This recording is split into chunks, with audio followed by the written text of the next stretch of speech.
Mine maloko handrech e chiro manyien manyasani medo mantiere dhowath ma Koginga e boma ma Homa Bay oyudo sir mag mwandu mopogore opogore mar konyogi bero chenro magitimo kowuok e aguch omenda mar ngaf. Mine ma johala go eko osebedo ka ywago chieng' machamogi e chirono kaluwore ni ne oketgi kama nowe thuolo ma ok oum kendo ma oserocho chenro magi mag chirono.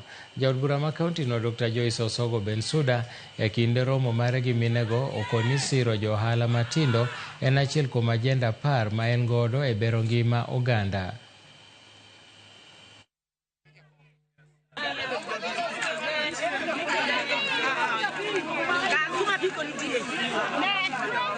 Mine gi gin mine matiyo matek.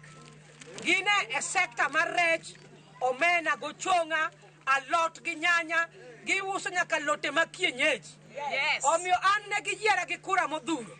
To nawacho na achiel kuom gik madhi timo kok ena wach mar represent gi bunge. Tabi biro mondo aswekra kodgi aswekra. Mine manika kawuono kuneno gik magiting'o gin tools mag tich. Kendo kadwa winjo ka mama moro wacho ni ya, anauso mar omena, ani ofis mar omena. To joweng'o to winjo marach. Kama gintie ja ok ber kodgi.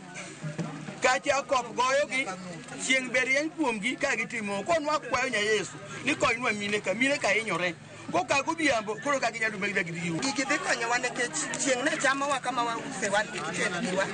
To koro wayudo kaka wadhi uso mokwe. Koro wakwayo mana ni kapo ni mama oyie mako mbuti. Rieri mwalo kacha mondo iwuog gi minegi. Minegi gin mine motegno. To mana ka limwa mondo inewa pek ma wan go. Minegi opuonjo nyithindo. Minegi opuonjo nyithindo kendo minegi nigi fees, school fees magichulo. Koro gitiyo matek kacha cha.